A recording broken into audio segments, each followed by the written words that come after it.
ठीक आहे, चला सुरुवात करू आपण. बघा, सोशल जस्टिस आणि गव्हर्नन्स आपल्याला आन्सर रायटिंग घ्यायचं आहे. पहिला क्वेश्चन आपण बघूया. बघा, सोशल जस्टिसला थोडासा ऍस्पेक्ट महत्वाचा आहे की तुम्ही सोशली विचार करणं. जसं की आपण आता हा पहिला प्रश्न घेऊया, म्हणजे तुम्हाला कळेल की कशा प्रकारचा प्रश्न विचारला जाऊ शकतो. पहिला प्रश्न आहे बघा, भारतात कुटुंब व्यवस्थेमध्ये महिलांचे स्थान मोलाचे आहे, परंतु महिलांवरील होणारा हिंसाचार ही एक महत्वाची समस्या मानली जाते. भारतात महिलांवरील घरगुती हिंसाचार रोखण्यासाठी असलेले कायदे आणि महिलांच्या आरोग्यासाठीच्या योजनांचं परीक्षण करा. आता ह्याच्यामध्ये आपल्याला फोकस आणि लोकस दिसतोय. आता फोकस काय आहे, आपल्याला विचारले त्यांनी की महिलांवरील जे घरगुती हिंसाचार होतो, महिलांवर दोन प्रकारचे हिंसाचार होतात, एक घरगुती आणि दुसरा म्हणजे काय, कार्यस्थळी. बरोबर. घरगुती हिंसाचारासाठी आपलं कोणतं आहे सांगा, घरगुती हिंसाचारासाठी. बरोबर. आणि जर का आपल्याला कार्यस्थळी असेल तर पॉश ऍक्ट, आहे का नाही. तर दोन प्रकारचा आहे. आता बघा, जो आपला घरगुती हिंसाचार रोखण्यासाठी असलेला कायदा आपल्याला ते विचारले, आणि दुसरं महिलांच्या आरोग्यासाठीच्या योजनांचं परीक्षण करा. तर आपल्याला फोकस काय, की जो घरगुती हिंसाचार रोखण्यासाठी असलेला कायदा आहे त्याच्याबद्दल सांगायचंय, आणि महिलांच्या आरोग्यासाठी जी योजना आहेत आपल्या त्याच्याबद्दल आपल्याला सांगायचं, हे आपलं फोकस आहे. आणि लोकस काय, भारतात कुटुंब व्यवस्थेमध्ये महिलांचं स्थान मोलाचं आहे आणि महिलांवरील होणारा हिंसाचार एक महत्वाची समस्या आहे. महिलांसाठी अनेक समस्या आहेत, पण त्याच्यापैकी ही एक समस्या आहे. आता जर का आपल्याला उत्तर लिहायचं असेल तर आपल्याला इंट्रोडक्शन असं करता येईल, किंवा आरोग्य आणि सुरक्षा, महिलांसाठी आरोग्य आणि महिलांची सुरक्षा हे दोन बाजू आहेत एकाच नाण्याच्या, म्हणजे दोन्ही गोष्टी महत्वाच्या आहे महिलांसाठी. ठीक आहे.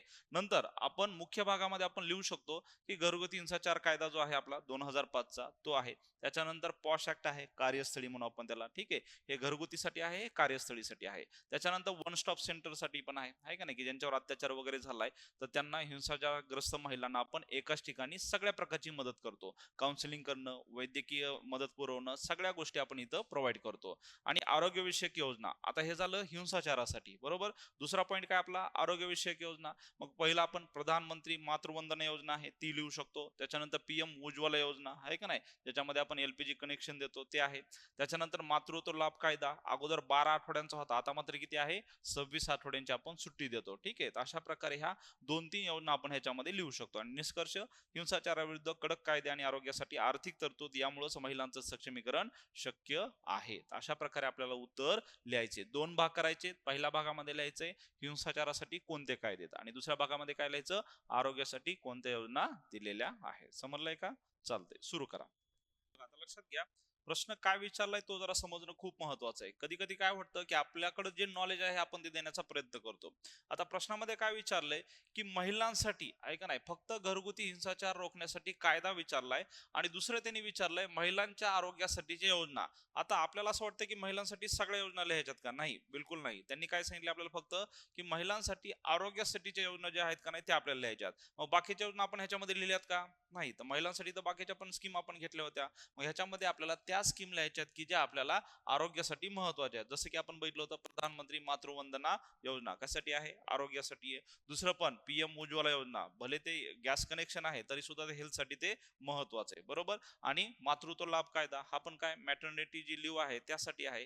म्हणजे इथं आपण त्या स्कीम लिहायच्यात की ज्या आपल्याला आरोग्यासाठी विचारल्यात, बाकी शिक्षणासाठी किंवा बाकीच्या गोष्टीसाठी ज्या योजना आहेत त्या आपल्याला इथे लिहायच्या नाहीये. ठीक आहे. त्यामुळं जो फोकस आहे तो समजणं खूप महत्वाचं आहे. इथं आपण हिंसाचारासाठी घरेलूवाला एक लिहिला, डोमेस्टिक व्हायलन्स जे म्हणतो आपण तो एक लिहिलाय, आणि दुसरा आपला पॉश ऍक्ट लिहिलाय. ह्याच्यामध्ये दोन गोष्टी आपल्याला एक्सप्लेन करायच्यात. पॉश ऍक्ट मध्ये पहिलं कोणतं, आयसीसी आहे का नाही, इंटरनल कंप्लेंट कमिटी. कुठं असते ती, 10 पेक्षा जास्त तिथं काय म्हणू आपण, कारागीर असतील तिथं आयसीसी असतं, आणि 10 पेक्षा कमी असेल तिथं काय असतं, एलसीसी असतं. बरोबर आहे का नाही. हे दोन गोष्टी आपल्याला लिहायच्यात. आणि वन स्टॉप सेंटर, की एकाच ठिकाणी सगळ्या प्रकारच्या सुविधा आपण किंवा जे काही सर्व्हिसेस आहेत आपण त्या प्रोव्हाइड करतो. अशा प्रकारे दोन फोकस वरती आपल्याला इथे एक्सप्लेन करायचंय. पहिला आहे हिंसाचार आणि दुसरा आहे आरोग्य विषयक योजना. ठीक आहे. आणि कन्क्लुजन आपलं समर्पक लिहायचंय, जसं की आपण लिहिले बघा, हिंसाचाराविरुद्ध कडक कायदे आणि आरोग्यासाठी आर्थिक तरतूद यामुळेच महिलांचं सक्षमीकरण शक्य आहे. कारण का आपण बघितलं की गव्हर्नमेंट सुद्धा काय करतंय, की हेल्थ साठी कमी